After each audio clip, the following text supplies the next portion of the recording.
Friends, Jenna, Sinful Celluloid, Wixky, Corpse Grinders. Yeah. We begin with a cat wanting to come in out of the rain. Cats are going to be a big theme here. Woman goes to let him in. That feline attacks her face. Something's mysteriously wrong with the kitties. Cut to fog, cemetery, a dude digging up corpses for grinding. A crazy woman who carries a baby doll around comes out and he's like, jerky me. She gives him some jerky. So this dude's gonna be named Jerky. She's gonna be named Raggedy Ann because she's got this obsession with her baby doll. They are running some sort of supply chain. You come to find out a supplier of dead bodies. Who are they supplying dead bodies to? And for what nefarious purposes? Laurel and Hardy. That's who he's supplying them to. They, turns out, run a factory. And in that factory, they have a meat grinder. In that meat grinder, they grind people. Jerky is mad because he thinks these guys are stiffing him out of his money. No pun intended, corpse/stiff. They need to go pick up a shipment of corpses from old Jerky face. Cut to a nurse feeding a cat. Dr. Sweaty Mustache comes in. They're in love. Nurse and Dr. Sweaty Mustache. All of a sudden, the cat eats some cat food, and then he attacks Dr. Sweaty Mustache. The cats are going bonkers, and nobody knows why. Cut to Raggedy Ann is hanging out with her doll and waiting for Laurel and Hardy to arrive. They have 3 bodies they want to get from Jerky. He's like, I better get paid soon, buddy. No money, no meat. Laurel is like, don't worry, Jerky. You're gonna get what's coming to you. I wonder if it's grindered. So they take the bodies they got from Jerky back to the shop, and they grind them up, man. They pour some spices in there, they get them real tasty. Cut to doctor and nurse. They have a new corpse. The woman had her jugular slashed by her cat. They get the cat, they autopsy the cat. Is that human flesh? Is that human bits in the cat's stomach? Could be. I think maybe now that the cats have tasted human flesh, they have a craving for humans. So they're like, oh, let's Sherlock and let's go to the factory where this cat food is made and get to the bottom of whatever's going on here with these man-eating cats. Man-eating house cats. They do some research, open up their book, and Captain Exposition about the fact that, cats only tolerate humans for as long as it suits their purposes. And oh, by the way, once they have a taste for human flesh, it triggers some sort of reaction in them, makes them want to continue to eat people. Back at the grindhouse, a worker shuts down the line. Apparently business isn't so good. They are running out of supply, I guess, is what's happening. Laurel, who is the more evil of the two, decides that he's going to create his own supply.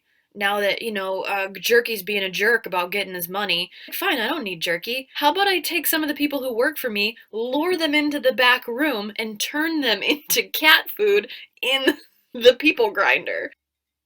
Hardy just lets it happen, and Laurel busts out all mad with power and is like, the world is full of ingredients! People! Nurse and doctor aren't gonna let this Dr. Sweaty Mustache aren't gonna let this whole cat murder thing go so easily, so they visit a government agency where she knows somebody. We think there's something wrong with the cat food that the cats are eating. Can you please check it out? The guy's like, I find it hard to believe that somebody would slip human flesh into cat food, but, oh, look at this report I was just handed. It seems I was mistaken. There's a company that was just licensed to sell pet food. Maybe they're doing something with people bits. Doctor and nurse are like, great, do you have an address? Whatever. Plot twist, they end up at Laurel and Hardy's. They lie, tell the worst lie possible. Yes, we're just about to go on a vacation and we're bringing little Meow Mix with us. So could you please give us a case of your cat food to keep him fed while we're on our cruise to the Bahamas? They're like, sure, we can accommodate you, no problem, seeing dollar signs in front of their eyes. They don't realize they're gonna go get that food tested for people.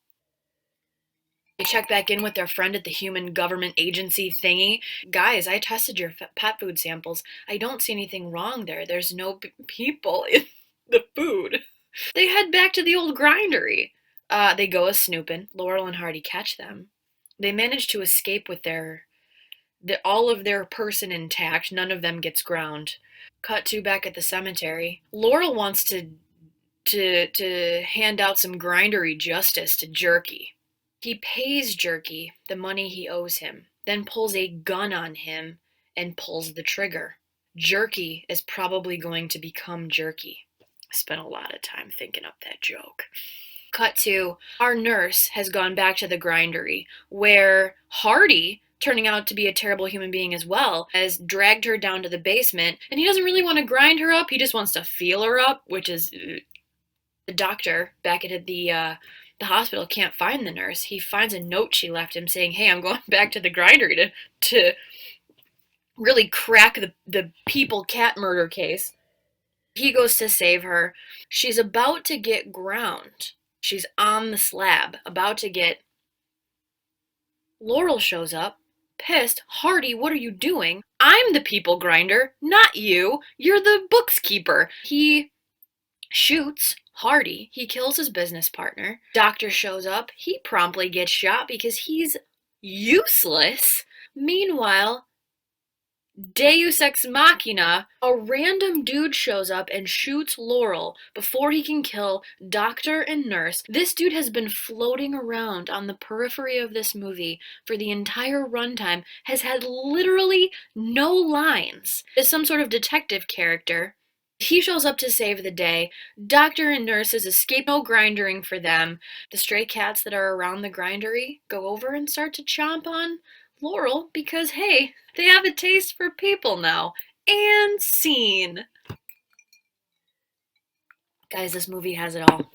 Psycho cats, sweaty mustaches, Soylent Green cat food. I'm not gonna spoil the surprise of Soylent Green, don't worry. Just a rip-roaring good time with some cannibal cats. I mean, you can't do much better than Corpse Grinders. You can do much better than Corpse Grinders. I would not recommend this movie. I'm gonna give it 2 murderous felines out of 13. This is Jenna, Sinful Celluloid, Wixky, Corpse Grinders.